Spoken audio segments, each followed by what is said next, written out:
Hello बच्चों, स्वागत है आप सभी का friends at preparation YouTube channel पर। इस चैनल पर मैं लेके आता हूं आपके लिए एजुकेशनल वीडियो। आज के इस वीडियो में बच्चों हम लोग पढ़ने वाले हैं क्लास 6 की मैथ्स की बुक से चैप्टर 9 जो कि है डाटा हैंडलिंग के ऊपर। और डाटा हैंडलिंग का है बच्चों ये एक्सरसाइज 9.3। तो 9.3 के अंदर जो 3 क्वेश्चन है आपके सामने बुक के अंदर, उस सारे क्वेश्चन को आज हम डिस्कस करने वाले हैं, उसे सॉल्व करने वाले हैं। चलो फिर स्टार्ट करते हैं फर्स्ट क्वेश्चन के साथ। फर्स्ट क्वेश्चन ये आपकी स्क्रीन पे आपको दिखाई दे रहा है जो कि आपकी मैथ एनसीईआरटी बुक से ही है। ठीक है, तो फटाफट वीडियो को लाइक कर दो और क्वेश्चन को समझ लो क्या है क्वेश्चन। तो क्वेश्चन नंबर 1 है बच्चों आपके लिए, the bar graph given alongside shown the amount of wheat purchase by government during the year 1998 to 2002। यानी कि गवर्नमेंट के द्वारा व्हीट परचेज किया गया है, उसके रिगार्डिंग में आपके पास ये बार ग्राफ गिवन है। और इस बार ग्राफ को यूज करके, ठीक है, आपने क्या करना है, इन 2 क्वेश्चन के आंसर करने। ये पार्ट ए है इसका और ये पार्ट बी है इसका, इसलिए यहां बोला जा रहा है read the bar graph and write down observation in which year was. यानी कि आपको पहले ये बार ग्राफ रीड करना है, इसको समझना है और उसके बाद क्वेश्चन के आंसर करना है। और बच्चों ये देखो यहां पे जो आपको दिखाई दे रहा है ये स्केल गिवन है। ठीक है, तो इस स्केल की पहले मीनिंग समझ में अगर आपको आ जाएगी तब जाके आप इसे एक्सप्लेन कर पाओगे और समझ पाओगे इसमें क्या है। तो यहां से ये बोला जा रहा है कि 1 यूनिट की मीनिंग यहां पे ये है कि 1 unit length is equal to 5000 tons. यानी कि जो आपको 5 यूनिट दिख रहा है यहाँ पे, तो 5 यूनिट का मतलब हो गया कि भी 5 मल्टीप्लाई बाई 5000। ठीक है, जैसे 1 यूनिट का मतलब 5000 है, तो 5 यूनिट का मतलब क्या होगा कि 5 को 5000 से मल्टीप्लाई कर दोगे। अगर 10 यूनिट की बात करेंगे तो सेम ऐसा ही है कि आप क्या करोगे, 10 को मल्टीप्लाई करोगे 5000 से। ठीक है, इसी तरह बाकी भी आप इस तरह से मल्टीप्लाई करके निकाल सकते हो। यानी कि 1 यूनिट का मतलब 1000, 5000, तो वही 5 से मल्टीप्लाई करते जाओ, नेक्स्ट यूनिट आपकी आती चली जाएगी। ठीक है, ये बेसिक है, आपको पता होना चाहिए, इसलिए मैंने थोड़ा सा बता दिया कि इसमें ये कॉन्सेप्ट क्या यूज हो रहा है।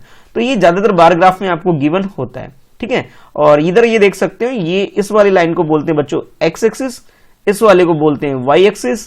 तो एक्स एक्सिस में आपको ईयर गिवन है कि कौन सी ईयर में कितना व्हीट परचेज किया गया है, और इधर आपको क्वांटिटी गिवन है व्हीट की कि इन 1000 टन की कितने 1000 टन व्हीट परचेज किया गया है। ठीक है, तो जैसे आप देख रहे हो 1998 की अगर हम बात करें तो यहाँ 15 यूनिट आ रहा है, उसके बाद 1999 के आपके पास ये 25 यूनिट आ रहा है, और इसी तरह 20 यूनिट और 20 यूनिट आपके पास 2000 और 2001 के अंदर है, और लास्ट में 2002 का आपको गिवन है कि भाई यहाँ पे आपके पास ये 30 यूनिट है।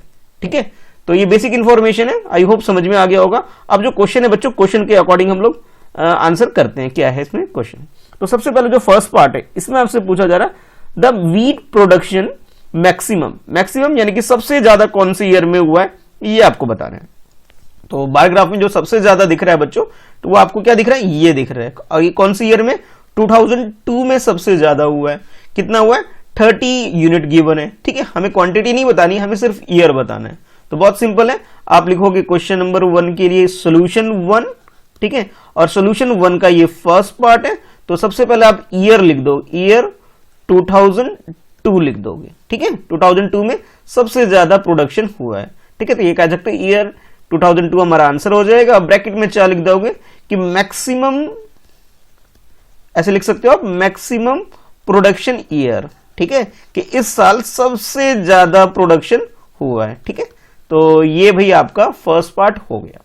अब इसी तरह बच्चों आपको इसका बी पार्ट भी करना है क्वेश्चन नंबर 1 का, तो उसे भी पढ़ लेते हैं और सॉल्व कर लेते हैं। तो यह आपसे बोला जा रहा है द व्हीट प्रोडक्शन मिनिमम, यानी कि किस ईयर में, इन विच ईयर व्हीट प्रोडक्शन जो मिनिमम सबसे कम हुआ है। तो आप ये देख सकते हो 15 जो कि आपको सबसे कम दिख रहा है यूनिट बच्चों, और कौन सी ईयर में दिख रहा है बच्चों, 1998 के अंदर दिख रहा है। तो आप ये कह सकते हो सबसे कम प्रोडक्शन जो हुआ था 1998 में हुआ था। ठीक है, तो ये भी सॉल्व हो गया हमारे पास। मिनिमम बताना था, मिनिमम मिल गया, मैक्सिमम बताना था, मैक्सिमम यहां से मिल गया। ठीक है, तो आप लिख सकते हो इसका ईयर 1998। ठीक है, ये आपने लिख दिया ईयर 1998, ब्रैकेट में लिख दो मिनिमम। ठीक है, मिनिमम प्रोडक्शन ईयर लिख दोगे, बस हो गया, इतना ही करना था। लेकिन हाँ ध्यान रहे आपको ये ड्रॉ जरूर करना है बच्चों, अगर आप लोग ड्रॉ नहीं करोगे तो भी मार्क्स नहीं मिलेंगे। ठीक है, तो पहले क्वेश्चन को लिख लोगे, लिखने के बाद इसे ड्रॉ कर लोगे इस बार ग्राफ को, और बार ग्राफ ड्रॉ करने के बाद सोल्यूशन ए पार्ट का भी कर लोगे, उसके बाद बी पार्ट का भी कर लोगे। तो आई होप क्लियर हो गया होगा। चलो अब मूव कर लेते हैं क्वेश्चन नंबर 2 की तरफ। तो ये है बच्चों आपके लिए क्वेश्चन नंबर 2। पहले कॉन्सेप्ट समझते हैं इसमें क्या बोला जा रहा है। देखो जैसे हमने फर्स्ट क्वेश्चन में देखा था, सिमिलरली सेकंड क्वेश्चन में भी आपके पास एक यूनिट गिवन है। यूनिट का मतलब यहां पे ये है कि 1 यूनिट लेंथ का मतलब है 5 शर्ट। ठीक है, तो अगर 5 का निकालना हो 5 से मल्टीप्लाई कर लोगे। ठीक है, 10 का मतलब निकालना हो 5 से मल्टीप्लाई कर लोगे। 5 शर्ट से मल्टीप्लाई करोगे, नंबर आपके पास आ जाएंगे। ठीक है, जब हमें जरूरत होगी हम इसे यूज कर सकते हैं। पहले क्वेश्चन को पढ़ते हैं और समझते हैं। तो देखो बच्चों, इस वाली लाइन को बोलते हैं एक्स एक्सिस। ठीक है, इसे एक्स एक्सिस बोला जाता है। और ये वाली जो लाइन दिख रही है बच्चों, ये वाली लाइन, इसे बोला जाता है वाई एक्सिस बोला जाता है। ग्राफ में आगे बाद में भी पढ़ने वाले हो बड़ी क्लास में, लेकिन बेसिक है इसलिए मैं बता रहा हूं। अच्छा, उसके बाद जो ये वाई एक्सिस है बच्चों, ये रिप्रेजेंट कर रहा है डे को। और एक्स एक्सिस की बात करें तो ये रिप्रेजेंट कर रहा है नंबर ऑफ शर्ट सोल्ड, कि कितनी शर्ट सोल्ड की गई है, बेची गई है, उसके बारे में जानकारी है। और इधर आपके पास डेज गिवन है, यानी कि मंडे को आप देख सकते हो 15 यूनिट आ रही है, ट्यूसडे को आप देख सकते हो 10 यूनिट आ रही है, वेडनेसडे को आप देख सकते हो 20 यूनिट है आपके पास, और इसी तरह थर्सडे पे आपके पास 35 है, फिर 50 फ्राइडे को है, और सैटरडे को सबसे ज्यादा आपको दिख रहा है 60 यूनिट। देखो ये रहा। ठीक है, यहां से मैंने निकाल लिया। अब क्वेश्चन पढ़ते हैं। Observe the bar graph which is showing the sale of product, और यहां पे प्रोडक्ट क्या आपके पास शर्ट है, तो sale of shirt in readymade shop from Monday to Saturday. Monday to Saturday यानी पूरे एक वीक में कितना सेल होता है बच्चों एक प्रोडक्ट हमारे पास क्या है, यहाँ पे शर्ट है। तो शर्ट कितना ज्यादा सेल होता है किसी भी मार्केट में, रेडीमेड शॉप के अंदर, उसके बारे में आपके पास ये इंफॉर्मेशन गिवन है। ठीक है, तो भाई ये तो इंफॉर्मेशन हो गया बार ग्राफ के फॉर्म में। अब देखो क्वेश्चन क्या आते हैं। तो क्वेश्चन बच्चों ये है आपके पास, now answer the following question. यानी कि सेकंड क्वेश्चन जो है उसमें A part, B part, C, D और ई, यानी कि आप देख सकते हो यहाँ पे आपके पास 5 स्मॉल पार्ट्स गिवन है इस क्वेश्चन के अंदर, जिसे हमें सॉल्व करना होगा। सबसे पहले ए पार्ट देखो, what information does the above bar graph gives. अब आपको ये बताना है ये जो बार ग्राफ आपको गिवन है ये किस चीज की इंफॉर्मेशन दे रहा है आपको, यानी कि आपको इंफॉर्मेशन के बारे में आपको पहले बताना है कि ये इंफॉर्मेशन किस चीज के बारे में है, यानी कि इस बार ग्राफ में आपको कौन सी जानकारी मिल रही है ये बताना है। बहुत सिंपल है, कहोगे सर यहाँ पे सेल ऑफ शर्ट शो कर रहा है। ठीक है, क्या शो कर रहा है बच्चों यहाँ पे, कि शर्ट जो सेल हो रहा है बच्चों, शर्ट जो बेचा जा रहा है, इसकी जानकारी हमें गिवन है। ठीक है, और इसी जानकारी को हमें आंसर में लिख देना है कि this bar graph show sale of shirt in readymade shop. ठीक है, बस हो गया, इतना ही लिखना हमें। तो आप यहां लिखोगे सोल्यूशन, और इस सोल्यूशन के अंदर पहले करोगे इसका first part, question number second, और इसका फर्स्ट पार्ट। ठीक है, लिखोगे बार ग्राफ सो इंफॉर्मेशन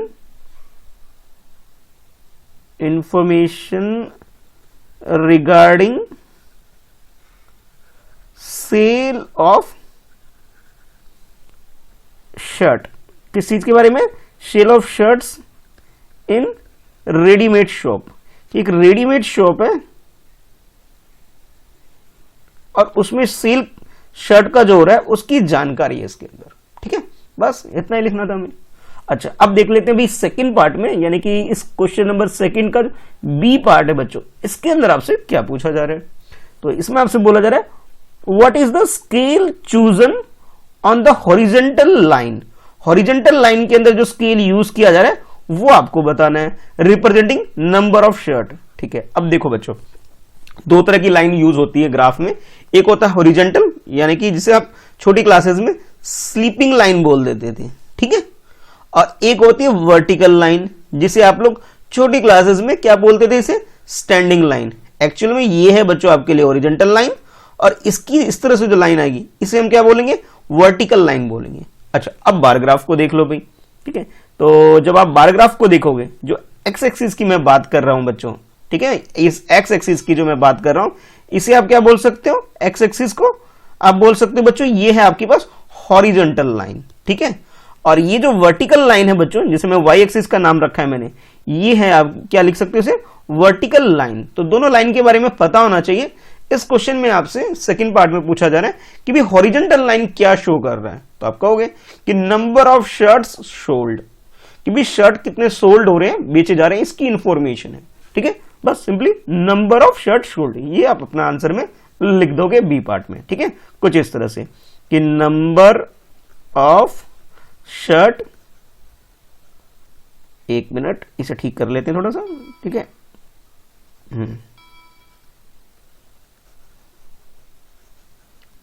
ठीक है, हो गया। बस इतना ही बताना था कि नंबर शो कर रहा है किस चीज का, जो शर्ट सोल्ड किया जा रहा है उसके बारे में इंफॉर्मेशन है। अच्छा, अब देखते हैं थर्ड पार्ट में आपसे क्या बोला जा रहा है। तो पहले क्वेश्चन को पढ़ेंगे। क्वेश्चन सी पार्ट में, on which day were maximum number of shirts sold, यानी कि आपको सबसे ज्यादा किस दिन दिख रहा है कि सबसे ज्यादा शर्ट सोल्ड हुआ है, मैक्सिमम नंबर किस दिन है, उस डे को आपको बताना है। अच्छा, उसके बाद आगे बोला जा रहा है how many shirts were sold on that day, यानी कि नंबर ऑफ शर्ट भी आपको बताना है कि नंबर ऑफ शर्ट क्या है ये भी आपको बताना है, और इसके अलावा वो डे भी बताना है। चलो भी बार ग्राफ देख लेते हैं कि बार ग्राफ से हमें ये आंसर मिल जाएगा। तो बच्चों ये देखो, सबसे जो बड़ी सी बार, यानी कि जो ये बार ग्राफ में जो बड़ा सा दिख रहा है, ये जो बिल्डिंग एक तरह से आप कहते हो जिसे बार बोलते हैं। ठीक है, कौन से दिन का है, सैटरडे का है। तो हमारा आंसर डे के हिसाब से तो ये हो गया सैटरडे। अच्छा, अब नंबर ऑफ शर्ट के लिए हम क्या करेंगे, देखो यूनिट के हिसाब से आपके पास 60 आ रहा है बच्चों। ठीक है, और 1 यूनिट की मीनिंग क्या है, 1 unit is equal to 5 shirt. तो 60 unit means 60 multiply by 5। Rough में सॉल्व करके बता दे रहा हूं कि 60 को 5 से मल्टीप्लाई करोगे 300, यानी कि आप ये कह सकते हो कि सैटरडे को 300 शर्ट सोल्ड हो रहा है। अब आंसर कैसे लिखेंगे वो देखो भाई। तो सबसे पहले डे के बारे में बोला गया, तो डे हमारा क्या हो जाएगा, सैटरडे हो जाएगा। ठीक है, तो ये हो गया सैटरडे। अच्छा, उसके बाद नेक्स्ट आपको लिखना है नंबर ऑफ शर्ट सोल्ड। तो ठीक है भाई, वो भी लिख देते हैं, number of shirt sold is equal to 60 unit है, और 1 यूनिट की मतलब मीनिंग है बच्चों 5। तो यानी कि आपको 60 को 5 से मल्टीप्लाई करना पड़ेगा, और जब ये मल्टीप्लाई करोगे तो आपके पास 300 आ जाएगा। तो आप कह सकते हो सर 300 शर्ट सोल्ड हो रहा है, जो कि मैक्सिमम में किस दिन है, सैटरडे को है। देखो मैंने कहां से किया बच्चों, ये बार ग्राफ यहां से किया मैंने इसे सॉल्व। ठीक है, बहुत इजी था ना, कोई मुश्किल नहीं। कैलकुलेशन तो आपको आती है कि 60 को 5 से इस तरह से मल्टीप्लाई करोगे, 6 5 जा 30। तो मुझे नहीं लगता कोई कैलकुलेशन में दिक्कत होनी चाहिए आपको, इतना तो कर ही लोगे, है ना। चलो अब देखते हैं नेक्स्ट पार्ट। नेक्स्ट है आपके पास डी पार्ट बच्चों। डी पार्ट में बोला जा रहा है on which day were minimum number of shirt sold, minimum यानी कि सबसे कम। सी में आपके पास मैक्सिमम पूछ लिया गया था, और डी में आपसे मिनिमम पूछा जा रहा है, और सिर्फ बताना है कि आपको सिर्फ डे बताना है, नंबर ऑफ शर्ट के बारे में नहीं बोला गया। ठीक है, सी में तो नंबर ऑफ शर्ट भी पूछ लिया गया था, 2 चीजें पूछी गई थी आपसे, लेकिन डी में सिर्फ डे बता दो बस कि on which day were the minimum number of shirt sold. तो मिनिमम का मतलब है भी जिस दिन सबसे कम बेचा गया। तो अगर आप इस देखोगे, इस पूरी जो बिल्डिंग जैसी बन के आ रही है जिसे हम बार ग्राफ बोलते हैं, तो ये जो बार देखोगे सबसे स्मॉलेस्ट बार किस दिन है, ट्यूसडे को है। तो आप ये कह सकते हो ट्यूसडे वाले दिन सबसे कम सोल्ड हुआ है। कितना हुआ है, 10 यूनिट। 10 यूनिट का मतलब है 10 मल्टीप्लाई बाई 5। तो आप कह सकते हो सर इस दिन सबसे कम शर्ट सोल्ड हुआ है, जो कि सिर्फ और सिर्फ 50 है। हमें नंबर नहीं पूछा था, मैं समझाने के लिए बता रहा हूं बस आपको। ठीक है, तो डे आप लिख सकते हो ट्यूसडे। तो इसका आंसर आप जो लिखोगे, सेकंड का जो डी पार्ट है बच्चों, इसका आंसर लिखोगे ट्यूसडे। ठीक है, तो लो भाई ये हो गया आपका ट्यूसडे। ब्रैकेट में आप लिख सकते हो minimum number of shirt sold, इस दिन सबसे कम बेचा गया था। ठीक है, और सैटरडे के भी ब्रैकेट में आप लिख सकते हो कि maximum number of shirt sold, ये भी आप लिख सकते थे सी के अंदर। अच्छा, अब लास्ट पार्ट है बच्चों ई पार्ट। ई पार्ट को सॉल्व करेंगे, फिर हमारा ये जो क्वेश्चन नंबर सेकंड है ये कंप्लीट हो जाएगा। कैसे करना है चलो आओ देखो। तो पहले क्वेश्चन को समझते हैं। क्वेश्चन में क्या है, how many shirts were sold on Thursday. आपको थर्सडे का बताना है कि नंबर ऑफ शर्ट कितने सोल्ड हुए हैं। ठीक है, क्या कैलकुलेट करना है हमें, number of shirt sold on Thursday. ठीक है, थर्सडे वाले दिन सबसे ज्यादा हुआ या कम हुआ या जितना भी हुआ आपको बस देखना है और कैलकुलेट करना है और बता देना है भाई कि कितना शर्ट उस दिन सोल्ड हुआ है। तो पहले आप ये आइडेंटिफाई कर लो भाई थर्सडे का है, ये रहा भाई थर्सडे। ठीक है, और थर्सडे में जो यूनिट बन के आ रही है बच्चों, इस वाले को रफ कर दूं क्या मैं, ठीक है, ताकि आप लोग क्लियर समझ सको कि भी ये रहा, और यहां से अगर आप आओ तो आप कहोगे सर यहाँ पे 35 यूनिट आ रही है, 35 यूनिट आ रही है, नंबर ऑफ शर्ट नहीं है बच्चों, 35 यूनिट है। 1 यूनिट का मतलब क्या होता है, 5 शर्ट। देखो ये स्केल गिवन है आपके पास, ठीक है, इस स्केल को यूज करके मैं कैलकुलेट कर रहा हूं। तो यहां पे मैं क्या करूंगा, 35 को 5 से मल्टीप्लाई कर लूंगा, ठीक है। जब आप इसे मल्टीप्लाई करोगे तो आपके पास आंसर आ जाएगा।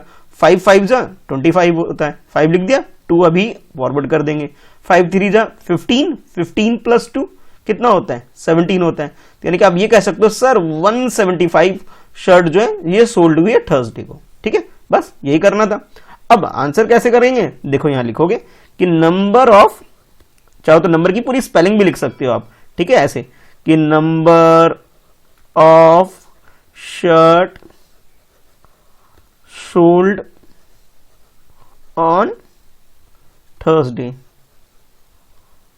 एक मिनट, ठीक है, तो ये आपके पास आ जाएगा। एक बार देख लेते हैं नंबर ऑफ शर्ट कितने थे बच्चों, एक बार देख लेंगे। तो ये आपके पास है 35 इंटू 5, 35 इसलिए कि ये 35 यूनिट है, और 5 क्योंकि स्केल में हमें गिवन था बच्चों। तो मैं नीचे लिख देता हूं, यहाँ पे कैलकुलेशन यहाँ कर लेते हैं कि 35 मल्टीप्लाई बाई 5, 35 इसलिए आया क्योंकि यूनिट आ रहा है, 5 इसलिए स्केल है, ठीक है, कि 1 यूनिट का मतलब 5 शर्ट है, इसलिए मैं 35 को 5 से मल्टीप्लाई कर रहा हूं। और जब हमने इसे मल्टीप्लाई किया था बच्चों तो हमारे पास कितना आया था, 175 आया था। तो आप सिंपली लिख दोगे 175 शर्ट्स, हमारा आंसर हो गया। तो आई होप आपको ये जो सेकंड पार्ट है बच्चों अच्छे से क्लियर हो गया होगा। मैंने सारे पार्ट यानी कि ए से लेकर के ई तक सारे डिस्कस कर लिया, आई होप क्लियर हो गया होगा। तो मुझे कमेंट करके जरूर बताना कि भाई कोई डाउट तो नहीं है, ताकि मुझे पता लग सके। चलो अब देख लेते हैं भी नेक्स्ट पार्ट, और नेक्स्ट है बच्चों नेक्स्ट क्वेश्चन, क्वेश्चन नंबर 3 है, और ये बस लास्ट क्वेश्चन है इस एक्सरसाइज का। फिर आपका जो ये एक्सरसाइज है 9.3 के अंदर ये थर्ड क्वेश्चन के साथ कंप्लीट हो जाएगा, ठीक है। इसमें भी जैसे बाकी क्वेश्चन में था वैसे ही यहाँ पे ये एक्स एक्सिस है और ये आपके पास वाई एक्सिस है। एक्स एक्सिस में आपके पास ये सब्जेक्ट की इंफॉर्मेशन है और वाई एक्सिस में आपके पास मार्क्स की इंफॉर्मेशन है, ठीक है भाई, जिसे आप हॉरिजॉन्टल लाइन भी बोल सकते हो और इसे आप वर्टिकल लाइन भी बोल सकते हो, ठीक है। चलो अब पढ़ते हैं और समझ लें। अच्छा, कुछ बच्चे कहेंगे कि सर स्केल के बारे में बता दीजिए। तो बच्चों यहाँ पे 1 यूनिट का मतलब है 10 मार्क्स, ठीक है। जो 1 यूनिट 10 यूनिट का मतलब 10 मल्टीप्लाई बाई 10 कर लोगे, 90 यूनिट का मतलब 90 मल्टीप्लाई बाई 10 कर लोगे। तो मल्टीप्लाई 10 से करोगे आपके पास आंसर आ जाएगा, ठीक है। चलो पहले क्वेश्चन को पढ़ते हैं क्या है इसमें। तो क्वेश्चन है observe this bar graph which show the marks obtain bye Aziz in the half yearly examination in different subject. जैसे आप लोगों के हाफ ईयरली एग्जाम होते हैं बच्चों, वैसे ही ये अजीज एक बच्चा है, उसके हाफ ईयरली एग्जाम में उसकी जो भी परफॉर्मेंस रही थी वो इस बार ग्राफ में शो किया जा रहा है, ठीक है। तो आप देख सकते हो वो इंग्लिश भी पढ़ता है, हिंदी भी पढ़ता है, मैथ्स भी पढ़ता है, साइंस भी पढ़ता है और एसएसटी यानी सोशल स्टडीज भी पढ़ता है वो। तो उसकी जानकारी है, उसके मार्क्स कितने आए वो आप देख सकते हो। अच्छा, अब इसके बाद आपसे बोला जा रहा है कि आंसर द गिवन क्वेश्चन। अब ये जो part A, part B, part C, part D, इसमें कुछ क्वेश्चन आपसे पूछे जाएंगे और इन क्वेश्चन के आपको आंसर करने, ठीक है। तो भाई एक बार ग्राफ दोबारा देख लो। भाई सबसे ज्यादा आपको दिख रहा है इसके मार्क्स किस में आए, हिंदी में आए होंगे। क्यों? क्योंकि भाई आप देख सकते हो बार ग्राफ में जो हिंदी का जो बार बन के आ रहा है हाईएस्ट है बच्चों, और सबसे कम किस में आए, एसएसटी जिसे हम सोशल स्टडीज बोलते हैं बच्चों, इसमें सबसे कम आए होंगे। क्यों? क्योंकि भाई आपको क्लियर दिख रहा है कि बार सबसे नीचे है, और मैथ्स में सेकंड नंबर पे ज्यादा आए हैं, ठीक है, हमारे सब्जेक्ट में। बाकी में 1 बाय 1 आप देख सकते हो, ठीक है। चलो अब देखो ए पार्ट में आपसे क्या पूछा जा रहा है। What information does the bar graph gives? अब ये जो बार ग्राफ है बच्चों, ये कौन सी इंफॉर्मेशन आपको बताया जा रहा है इसके अंदर, ये आपको बताना है। तो आप कहोगे सर इसमें जो अजीज हैं, अजीज के जो मार्क्स हैं हाफ ईयरली एग्जामिनेशन में, ठीक है, डिफरेंट सब्जेक्ट में, इसकी इंफॉर्मेशन है। तो आप लिखोगे simply this bar graph show marks of Aziz in half yearly examination in different subject, ठीक है। तो इस तरह से इसका आंसर लिख सकते हो। तो पहले आप लिखोगे भाई सोल्यूशन, और सोल्यूशन लिखने के बाद भी नंबर डाल दो बच्चों, क्योंकि काफी बच्चे नंबर डालना भूल जाते हैं। थर्ड हो गया, और इसका ये फर्स्ट पार्ट है इसलिए मैंने यहां ए लिख दिया। अच्छा, अब इंफॉर्मेशन किस चीज की थी कि आप कहोगे मार्क्स के बारे में दी, तो लिखोगे this bar graph show marks of Aziz. किसके मार्क्स है बच्चों? अजीज के मार्क्स है। Marks of Aziz in half yearly examination, ठीक है, कौन से एग्जाम में, हाफ ईयरली एग्जामिनेशन, ठीक है, कि half yearly examination in different subject, अलग अलग सब्जेक्ट में उसके क्या मार्क्स आए हैं, ठीक है, वो उसकी बस हमें यहाँ जानकारी है, यहाँ पे वो शो कर रहा है ये बार ग्राफ। हो गया, बस इतना ही करना था थर्ड का ए पार्ट में। अब बी पार्ट में क्या करना है, पहले क्वेश्चन पढ़ते हैं फिर उसका भी आंसर हम लोग करेंगे। तो बच्चों बी पार्ट में आपसे बोला जा रहा है name the subject in which Aziz scored maximum marks, यानी कि उस सब्जेक्ट का नाम बताना है जिसमें उसे मैक्सिमम मार्क्स मिले थे।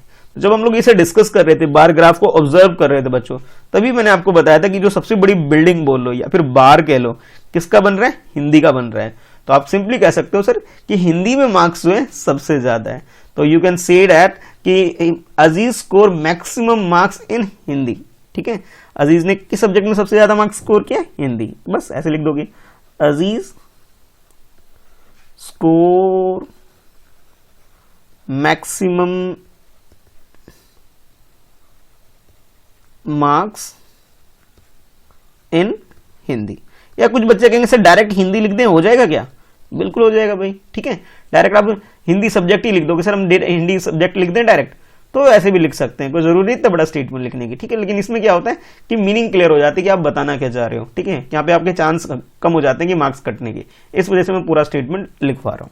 अच्छा, अब देखो बच्चों नेक्स्ट सी पार्ट देखो, इसमें आपसे क्या पूछा जा रहा है, name the subject in which he has scored minimum marks, ठीक है। अब आपको मिनिमम मार्क्स बताना है, मिनिमम का मतलब है जिसमें सबसे कम मार्क्स हैं। तो क्लियरली आपको दिख रहा है सोशल स्टडीज, ये जिसे हम शॉर्ट में एसएसटी भी बोल देते हैं, सोशल स्टडीज में इसके सबसे कम मार्क्स हैं, ठीक है, सब्जेक्ट लिखना है आपको, तो आप लिख सकते हो बहुत आसानी से इसके अंदर बी पार्ट में कि Aziz scored minimum marks in social studies, ठीक है, बस हो गया, ठीक है, ये आपका आंसर हो गया कि भाई सोशल स्टडीज में उसके सबसे कम नंबर हैं और सबसे ज्यादा किसमें, हिंदी में, हो गया। अच्छा, अब नेक्स्ट पार्ट और देख लेते हैं बच्चों कि डी पार्ट में आपसे क्या पूछा जा रहा है, और जो भी पूछा जाएगा उसके अकॉर्डिंग हम लोग इसमें आंसर कर देंगे। तो ये आपके पास state the name of the subject and marks obtain each of them.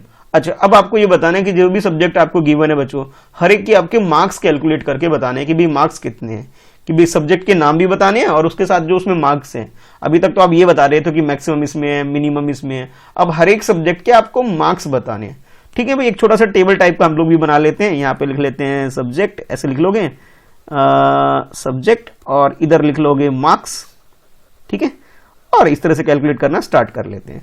तो सबसे पहले स्टार्ट करते हैं बच्चों फर्स्ट सब्जेक्ट से, यानी कि हिंदी से स्टार्ट करते हैं। पहले हिंदी, फिर इंग्लिश, फिर मैथ्स। तो मैं भी यहाँ पे ऐसे लिख देता हूँ, हिंदी पहले लिख लेता हूँ, ये लो भाई मैंने हिंदी लिख दिया। अच्छा, उसके बाद हिंदी के बाद मैथ्स से शायद, ठीक है, तो मैथ्स लिख दिया मैंने। मैथ्स के बाद मैथमेटिक्स है मैंने, नहीं पहले इंग्लिश है उसके बाद, तो इंग्लिश सेकंड नंबर पे है, थर्ड नंबर पे मैथ्स है बच्चों, ठीक है, हम लोग भी एडजस्ट कर लेंगे उसके अकॉर्डिंग। तो ये मैथ्स को नीचे कर देंगे, पहले हम लोग इंग्लिश लिख लेते हैं, वैसे आगे पीछे भी कर लो तो कोई दिक्कत वाली बात नहीं है इसमें। और ये आपके पास हो गया बच्चों मैथ्स हो गया, ठीक है। तो पहले हिंदी का कैलकुलेट कर लेते हैं। तो हिंदी में देख रहे हो आपकी यूनिट के हिसाब से 80 है, और हमें मल्टीप्लाई किससे करना पड़ेगा, 10 से मल्टीप्लाई करने पड़ेगा। यानी कि आप ये कह सकते हो कि 10 मल्टीप्लाई बाई करोगे किससे, 80 को 10 से मल्टीप्लाई कर दो बच्चों, ठीक है। तो आपके पास ये रिजल्ट आ जाएगा 80 multiply by 10 that is equal to 800 आ गया। अच्छा, उसके बाद अब इंग्लिश का भी निकाल लो। तो इंग्लिश में आपको दिख रहा होगा सर कि 60 नंबर दिख रहे हैं हमें, बिल्कुल ठीक है ना। इंग्लिश में कितने 60 दिख रहे हैं, 60 यूनिट है बच्चों, ठीक है, और 1 यूनिट की मीनिंग है 10, तो 10 से मल्टीप्लाई करोगे जब जाके आपके पास मार्क्स आएगा। तो 60 को आप लोग क्या करो, 60 को 10 से मल्टीप्लाई करोगे, बहुत ईजी है। तो कैलकुलेशन मल्टीप्लाई 60 10 600 होता है, बहुत ईजिली आप निकाल सकते हो। अच्छा, उसके बाद मैथ्स के बारे में, तो मैथ्स में देख सकते हो आप कि 70 यूनिट है, यानी कि 70 मार्क्स आप बोल सकते हो।